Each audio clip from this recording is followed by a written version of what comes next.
Olá, meus amigos. Bonjour mes amis, Deus abençoe a que Dieu vous bénisse, que o Espírito Santo que le Saint-Esprit vienne illuminer o entendimento de l'entendement cada de de vocês, chacun de vous, para que haja afin luz que la lumière na sua vida, soit dans votre vie, para que haja luz afin que la lumière na sua vida, soit dans votre para que vie, a sua vida pour que votre vie venha se transforme em fonte de luz. en une source de lumière.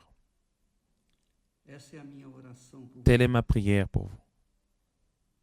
muito mais Beaucoup plus do que simplesmente que juste recevoir une bénédiction.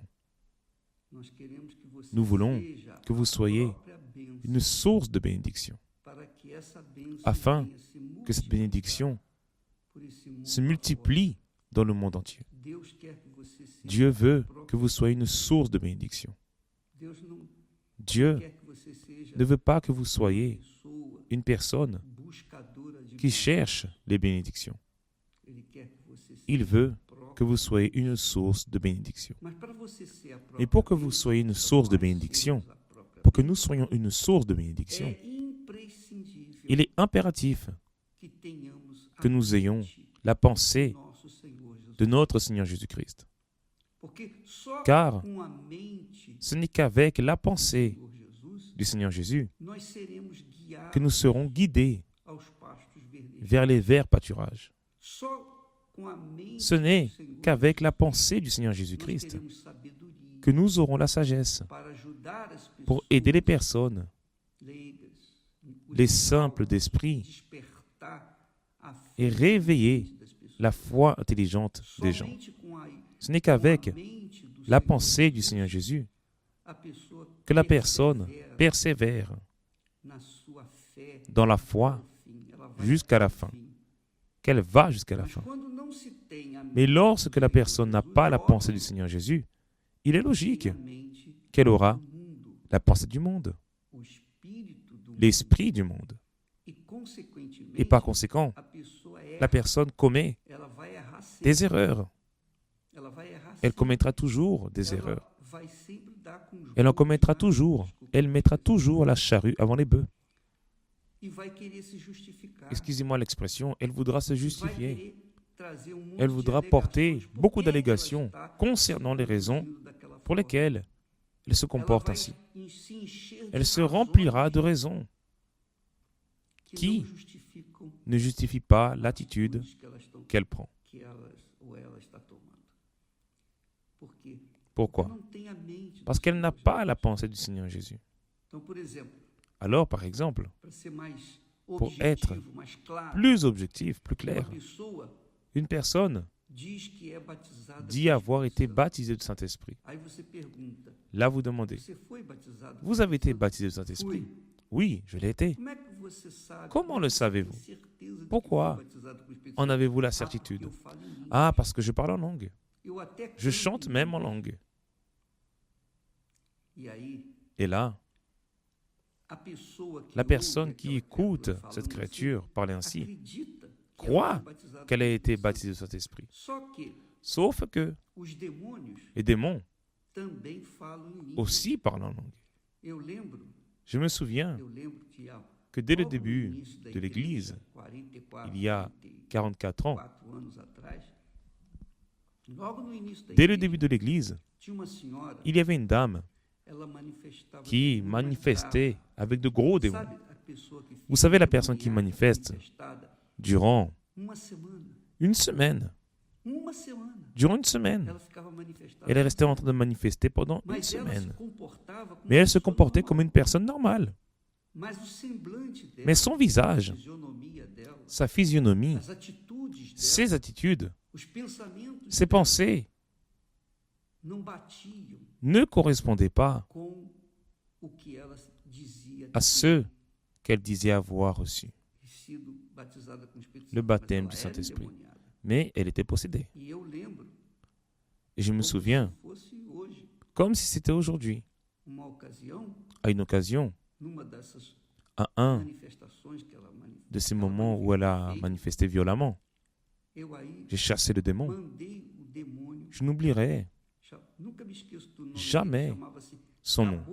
Il s'appelait Caboclo Lyrique. Et je lui ai dit, Caboclo Lyrique, au nom du Seigneur Jésus, chante ici comme tu as chanté, pour tromper, pour avoir les gens, comme son mari, ses enfants. Et il a chanté. À travers elle, il a chanté une musique apparemment glorieuse, belle, merveilleuse. J'ai été surpris. J'ai été surpris. Car elle chantait quelque chose d'extrêmement beau pour que les oreilles charnelles applaudissent. Si elle était dans une église traditionnelle, elle aurait certainement été prise dans la chorale pour chanter. Mais lorsque nous avons ordonné que le chef manifeste dans son corps, le chef des cabocles est là, celui qui met les blocages à manifester. Et là, nous avons fait le travail. Alors, dans les églises, il existe beaucoup d'esprits, de nombreuses personnes qui ont des esprits immondes et qui parlent en langue, qui chantent et qui prophétisent même. Elles prophétisent même. Et les gens croient qu'elles sont de Dieu.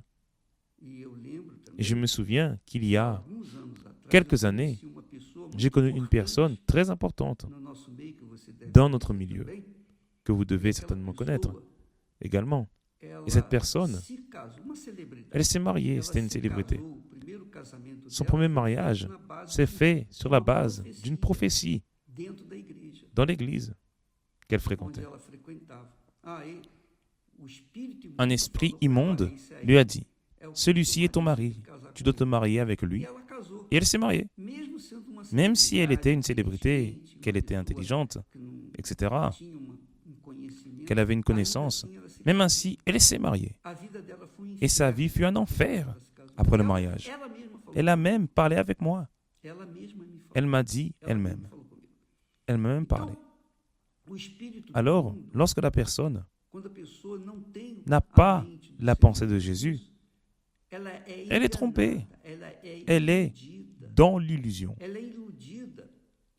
À cause des faits, à cause des merveilles, entre guillemets, du travail évangélique.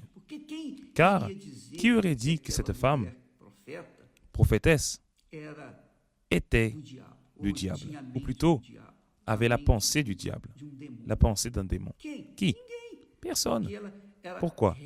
Car elle était très respectée, cette prophétesse, très respectée dans la communauté. Tout le monde écoutait la voix de cette femme, supposément de Dieu. Alors, ce qui existe le plus dans ce monde, partout, ce sont des personnes induites par la pensée du diable. Et la pensée du diable, la Bible en parle, que le diable se fait passer par un ange de lumière. Et si vous n'avez pas la pensée du Seigneur Jésus, vous n'allez pas l'identifier.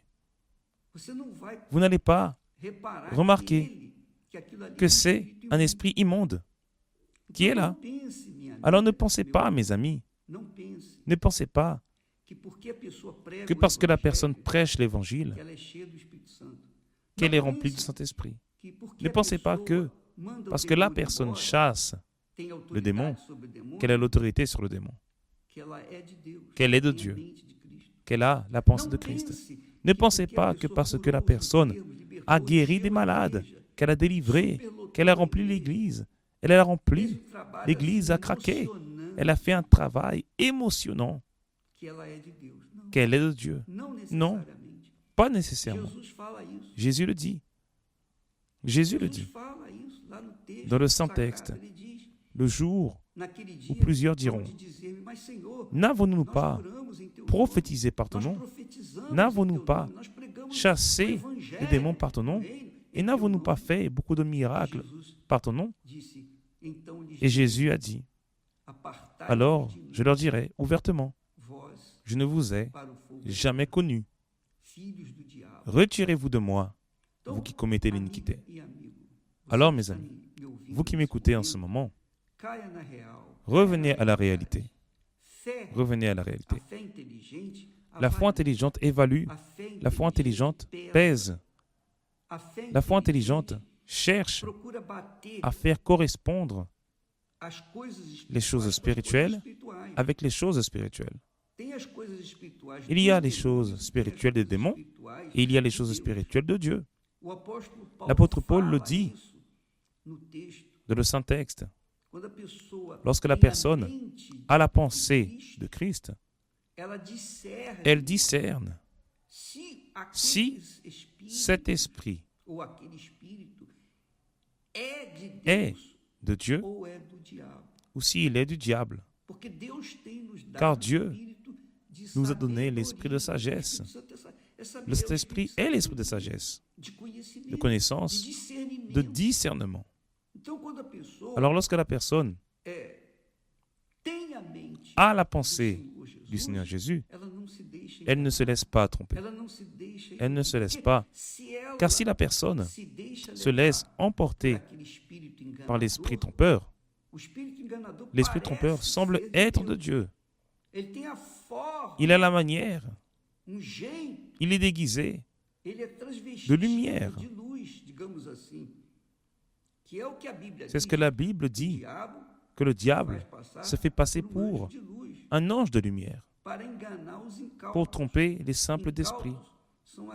Les simples d'esprit sont ces personnes qui ne réfléchissent pas, qui ne raisonnent pas, qui prennent des attitudes selon leur cœur. Voyez seulement, le Saint-Esprit est l'esprit de sagesse. Et vous devez éprouver, par exemple, mon esprit. C'est cela même. Vous devez éprouver, vérifier ce que je prêche, ce que j'enseigne, ce que j'oriente selon la parole de Dieu, car je le faisais lorsque je me suis converti. Ce n'est pas parce que l'évêque de mon église parlait que j'y croyais. Non, j'allais confirmer dans les Saintes Écritures si ce qu'il disait correspondait à ce qui était écrit. Alors j'analysais, j'évaluais, et j'ai de l'expérience pour vous parler à ce sujet. Et il a failli, à cette époque, avec une fausse doctrine, même s'il était un homme apparemment rempli du Saint-Esprit. Il a failli. Mais c'est une autre chose. Ce que je veux que vous sachiez, c'est que vous devez vérifier les choses spirituelles avec les choses spirituelles. Par exemple, vous devez peser mon esprit. Vous devez évaluer mes paroles. Vous devez conférer ce que je dis par rapport à ce qui est écrit.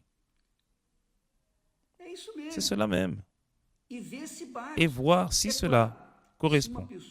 Il est certain que si vous n'avez pas la pensée du Seigneur Jésus, vous ne pouvez pas comprendre ce que je parle. C'est clair. Vous ne pouvez même pas comprendre. Mais vous pouvez convenir que si ce que je dis confirme ce qui est écrit dans la parole de Dieu, vous n'avez même pas besoin d'être spirituel pour savoir que je dis la vérité.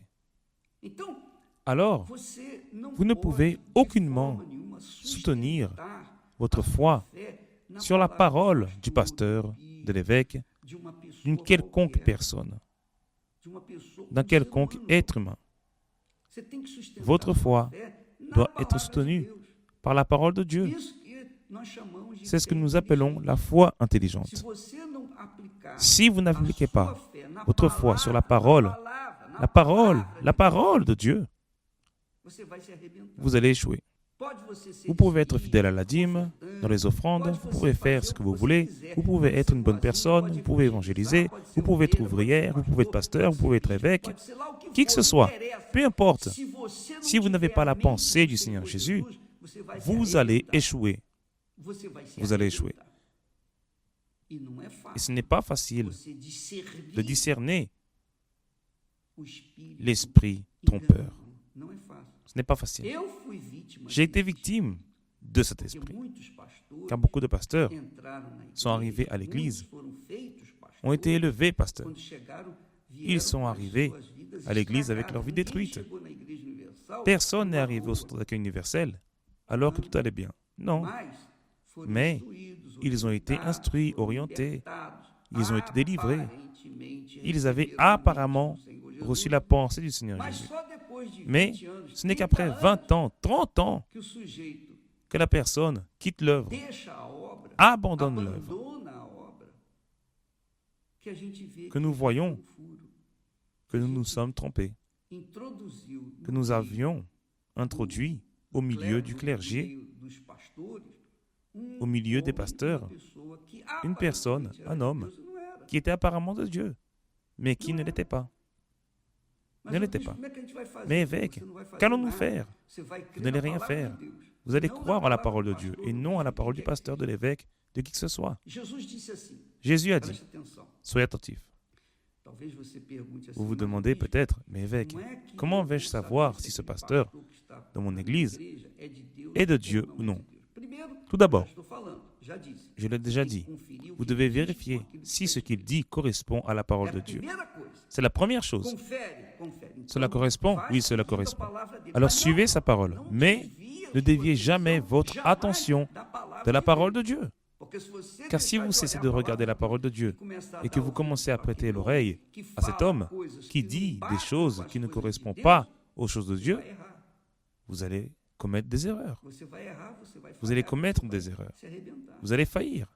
Vous allez commettre des erreurs et vous allez échouer. Comprenez-vous ce que je dis, mes amis? Jésus a dit le suivant. Jésus a dit, quiconque, Jésus parle, quiconque met la main à la charrue et regarde en arrière n'est pas digne, n'est pas propre au royaume de Dieu.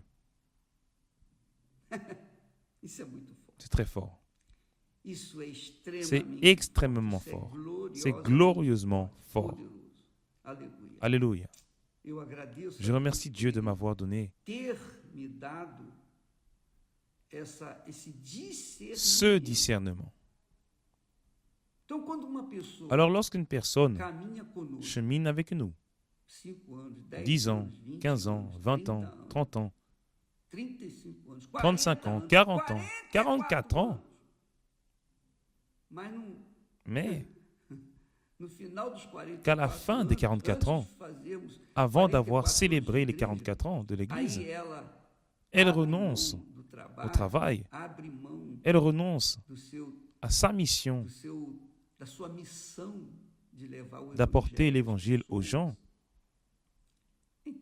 Alors, vous devez convenir que l'intelligence humaine, lorsque nous se reportons à la parole de Dieu, lorsque nous voyons la parole de Dieu, nous comprenons que cette personne a été appelée, mais qu'elle n'a pas été élue.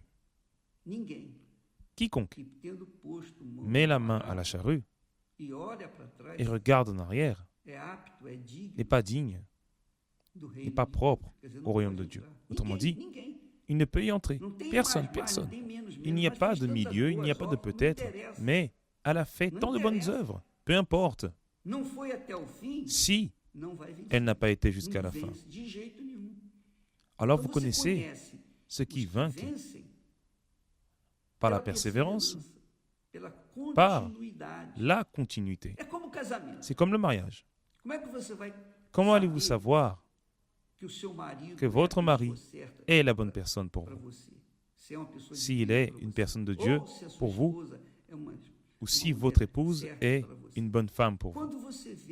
Lorsque vous voyez ses attitudes, son caractère, lorsqu'au long de votre vie, à ses côtés, vous vérifiez, vous voyez que c'est une personne de caractère, une personne de parole, une personne qui honore sa parole. C'est comme M. Satiro a dit dans son témoignage. Il a dit, évêque, Lorsque j'ai décidé de faire l'œuvre de Dieu, de devenir ouvrier, mon épouse et ma fille se sont tournés contre moi en disant « Tu es analphabète, tu ne sais même pas parler. Comment vas-tu devenir ouvrier ?» Alors, je leur ai répondu, même incrédule, j'ai toujours honoré ma parole envers les gens. Ne vais-je pas honorer ma parole envers mon Dieu? Et s'il ne veut pas de moi, il va lui-même me retirer. Mais je vais continuer. Et il est là, aujourd'hui, depuis 40 ans avec nous, fidèle jusqu'à aujourd'hui, loyal. Il a 96 ans. Alors, vous vérifiez la pensée de Jésus dans la conduite des personnes, non dans leurs faits. Conduite veut dire son caractère, dans sa manière d'être vrai, transparente, sincère, honnête. C'est ainsi que vous évaluez l'homme de Dieu, la femme de Dieu. Vous évaluez en pesant ses attitudes.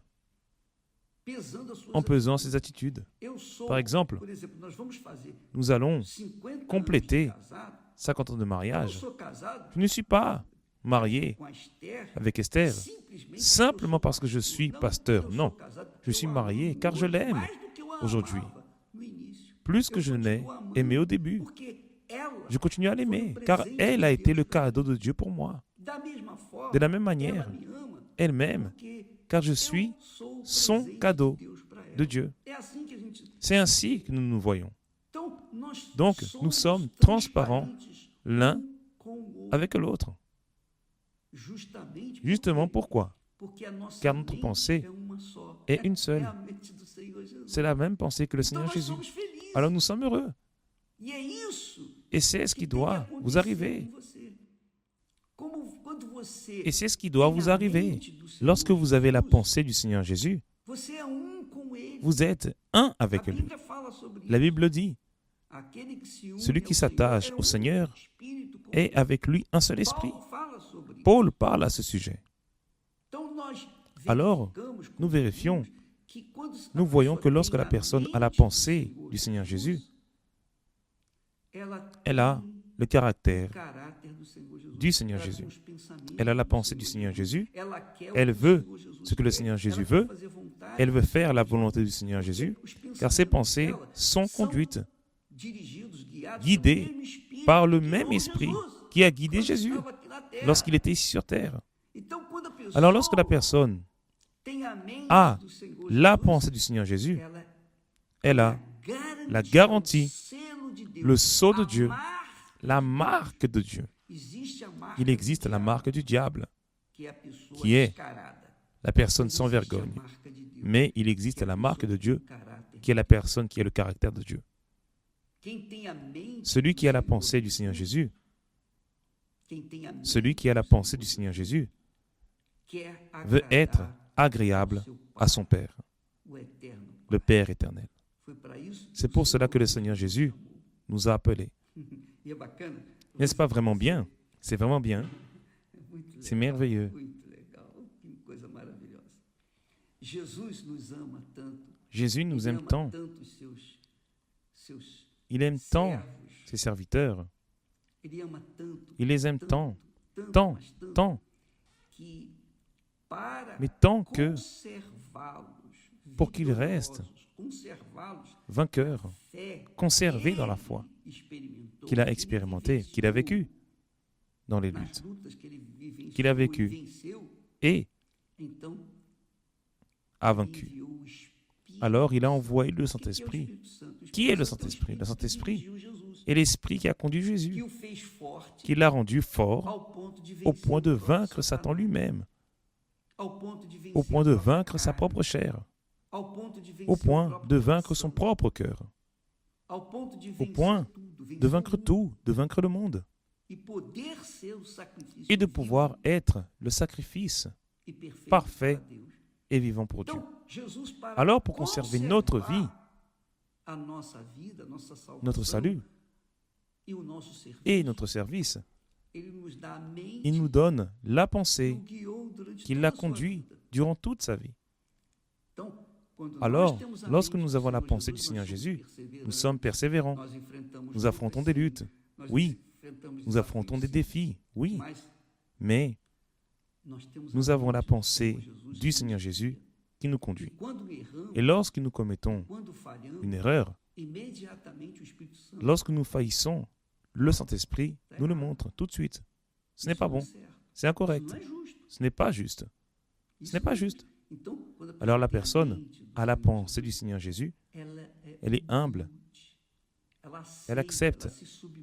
Elle se soumet à la parole de Dieu. Elle se soumet au Saint-Esprit. Elle se soumet aux pensées de Dieu comme un enfant.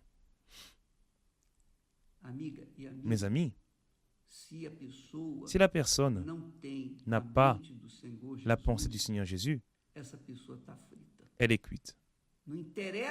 Peu importe si elle a une église d'1 milliard de personnes. Peu importe. Tôt ou tard, elle va tomber. Elle ne va pas tenir. Elle va se décourager. Elle ne réussira pas à persévérer jusqu'à la fin. Elle ira jusqu'à un certain point. Son parcours peut être long. Elle a fait un long parcours. Mais il a manqué, disons-le ainsi, il a manqué 1 kilomètre. Il a manqué 1 mètre pour qu'elle arrive à destination et elle a abandonné à 1 mètre de distance de son objectif.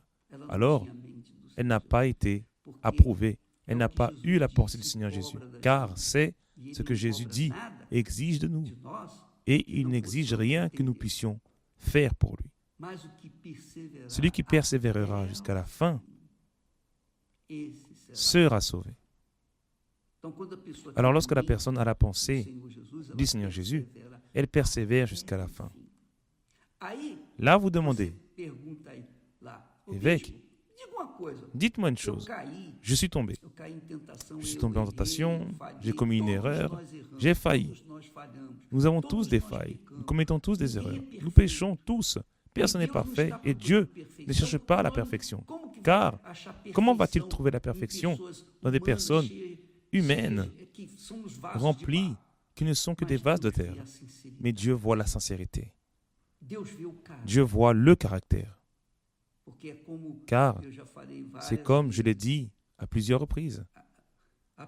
Il y a des personnes qui sont à l'église depuis des années. Elles ne marchent pas dans le péché, elles ne vivent pas dans le péché. Ce sont des personnes correctes. Mais elles n'ont pas la pensée du Seigneur Jésus. Elles restent tout de même en train de cultiver leur foi, si je peux dire cela. Et il y a ces personnes qui se convertissent ou qui se donnent à Dieu en prison, qui se convertissent en prison et ils se remettent à lui, des bandits, des assassins. Je me souviens d'une jeune qui était une prostituée. Et pendant qu'elle était avec un garçon, elle se disait, elle pensait, son corps était en train d'être utilisé. Mais dans sa tête, elle disait, « Ah mon Dieu, tu sais que ce n'est pas ici que je veux être. Tu sais que si je pouvais, je n'aurais pas cette vie. Je suis ici car j'ai besoin de manger, parce que je dois alimenter mon fils, ma fille. Je suis ici par nécessité. Retire-moi de cette vie. Ouvre une porte pour moi. » Et sa prière a été entendue à ce moment-là, alors qu'elle était en train d'être utilisée. Dieu est juste. Il est parfaitement juste. Il ne cherche pas la perfection en nous, car c'est impossible. Nous ne sommes pas parfaits, mais il rend les imparfaits capables. Il nous donne les conditions. Il donne les conditions aux imparfaits d'être parfaits à ses yeux. À ses yeux. Non aux yeux des autres. Alors, mes amis, cette jeune femme a été sauvée Elle a été délivrée. Elle a eu la pensée du Seigneur Jésus. Elle a constitué une famille. Aujourd'hui, elle vit en paix avec elle-même et surtout avec Dieu, à cause de sa foi sincère, pure, en la parole de Dieu. Alors, c'est comme l'apôtre Paul le dit dans le texte. Il dit le suivant. Lorsque les gens disent « Ah, l'Église a été injuste », personne ne parle de ce que cette personne a fait, ce qu'elle a fait. Celui qui n'a pas la pensée de Christ a la pensée de la tromperie, la pensée de ce monde. Alors il cherche à tromper, à mettre dans l'illusion, à attendrir, à gagner des adeptes, à gagner la sympathie des autres. Mais voyez seulement ce que l'apôtre Paul dit au sujet de ceux qui ont la pensée du Seigneur Jésus. Et au sujet de ceux qui ne l'ont pas, il dit le suivant. Qui nous séparera de l'amour de Christ? Autrement, qui nous séparera du Seigneur Jésus-Christ? Sera-ce la tribulation, ou l'angoisse, ou la persécution, ou la faim, ou la nudité, ou le péril, ou l'épée? Là, il dit, selon qu'il est écrit, c'est à cause de toi. Vous ne pouvez aimer Dieu et vivre cela que si vous avez la pensée de Christ. Si vous n'avez pas la pensée de Dieu, vous n'arriverez pas à l'aimer ainsi. Selon qu'il est écrit, c'est à cause de toi que nous met à mort tout le jour, qu'on nous regarde comme des brebis destinées à la boucherie. C'est ainsi qu'est la personne qui a la pensée du Seigneur Jésus. Elle ne se soucie pas du tout de ce monde sale. Elle ne se soucie pas du tout de la société sale dans laquelle nous vivons. Elle ne se soucie pas du succès, de la vanité, de la richesse, de la gloire. Elle ne se soucie pas de toutes ces choses de ce monde. Elle veut plaire à Dieu car elle a la pensée du Seigneur Jésus-Christ. Mais il dit, mais dans toutes ces choses, nous sommes plus que vainqueurs. Par celui, nous sommes plus que vainqueurs, par celui qui, par le Seigneur Jésus, qui nous a aimés. Car j'ai l'assurance que ni la mort, ni la vie, ni les anges, voyez seulement, ni la mort, ni la vie, ni les anges, ni les dominations, ni les choses présentes, ni les choses à venir, ni les puissances, ni la hauteur, ni la profondeur, ni aucune autre créature ne pourra nous séparer de l'amour de Dieu manifesté en Jésus-Christ, notre Seigneur. Alors, lorsqu'une personne quitte l'œuvre de Dieu, quitte l'autel, et dit, je suis fatigué, je suis si fatigué d'être humilié, je suis fatigué d'être victime d'injustice, je suis fatigué d'être haï, je suis fatigué que l'on parle mal de moi, d'être critiqué, je suis fatigué, je suis fatigué. C'est parce que la pensée de cette créature n'est pas celle du Seigneur Jésus. De quoi est-elle fatiguée? Est-elle fatiguée des tribulations? Mais les tribulations ne fatiguent pas.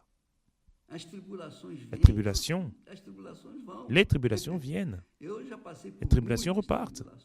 J'ai déjà traversé de nombreuses tribulations. Et j'en traverse toujours. Mais elles ne me fatiguent pas. Elles ne me font pas abandonner. Jamais. Car je ne suis pas quelqu'un qui souffre de dépression. Lorsque la personne souffre de dépression, elle pense à se suicider, à désister de sa vie.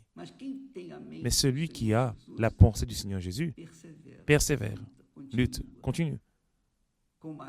Avec mari ou sans mari, avec épouse ou sans épouse, avec famille ou sans famille, haï ou non, peu importe, elle demeure, car elle a la pensée de Dieu. Elle a le caractère de Dieu. Vous comprenez, mon ami? Vous comprenez?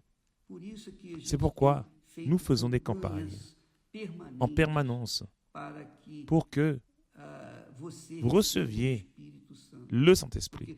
Car ce n'est que lorsque vous recevez la pensée du Seigneur Jésus, qui est le Saint-Esprit. Avoir la pensée du Seigneur Jésus, c'est avoir la pensée du Saint-Esprit. la pensée de Dieu. Et lorsque vous recevez la pensée de Dieu, qui est le baptême du Saint-Esprit, ce ne sont pas les langues étranges qui montreront que vous êtes de Dieu, non. Vous montrerez que vous êtes de Dieu par la lumière qui va émaner de vous. Votre caractère, votre parole d'honneur, votre manière d'être. Alors si vous êtes une personne, une femme qui a la pensée du Seigneur Jésus, allez-vous vouloir montrer votre corps, montrer vos formes, montrer votre beauté aux autres? Non. Vous allez vous préserver, car vous comprenez que votre corps est le temple du Saint-Esprit. Et en tant que temple du Saint-Esprit, vous en prenez soin pour Dieu. Ce n'est pas pour les hommes. Ce n'est pas pour la société. Ce n'est pas pour les réseaux sociaux. Vous prenez soin de votre corps pour Dieu. Vous vivez une vie basée sur la simplicité du caractère de Dieu. Avez-vous compris? Comprenez-vous, mes amis? Lorsque quelqu'un a la pensée du Seigneur Jésus, elle ne se donne pas. Elle n'est pas serviteur. Elle n'est pas l'otage de ses vanités ou des vanités de ce monde, de la mode. Elle vit une vie basée sur l'intégrité, sur le fait d'honorer sa parole, et elle n'a pas besoin de s'efforcer, de forcer comme pas possible pour avoir une bonne conduite. Non, sa pensée est la pensée du Seigneur Jésus. Et elle porte naturellement ses fruits, sans forcer quoi que ce soit, sans contrarier son être, car sa pensée est la pensée de notre Seigneur Jésus-Christ. Le jeûne de Daniel va commencer à partir du 1er août. Et celui qui veut recevoir la pensée du Seigneur Jésus, ou le baptême du Saint-Esprit, ou être de Dieu, ou avoir la marque du Seigneur Jésus, celui qui le veut s'exclura des informations séculaires et prolongera sa pensée, son esprit, son intellect seulement dans le contexte de la parole de Dieu. Ses pensées resteront sur la parole de Dieu. C'est un jeûne que nous expliquerons plus tard. D'accord?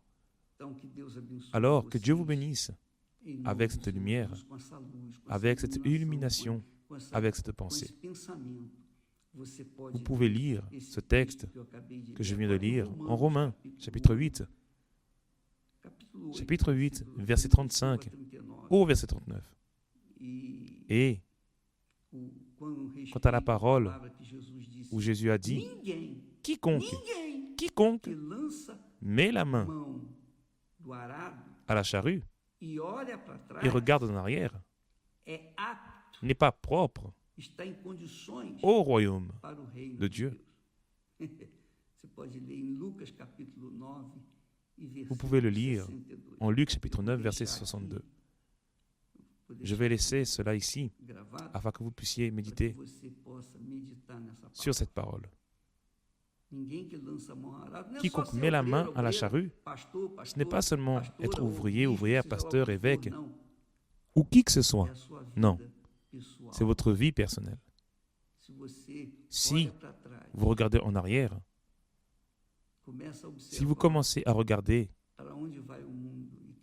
vers où va le monde et à vouloir adhérer à ce monde, aux caprices du monde, vous êtes en train de regarder en arrière et n'êtes pas digne. Vous n'êtes pas apte au royaume de Dieu. Vous devez vous faire violence jour après jour.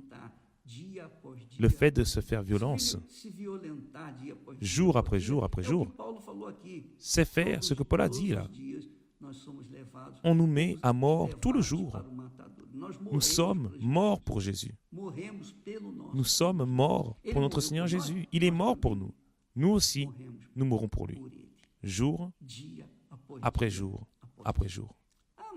Demain, nous parlerons plus à ce sujet. Que Dieu vous bénisse au nom du Seigneur Jésus. Amen.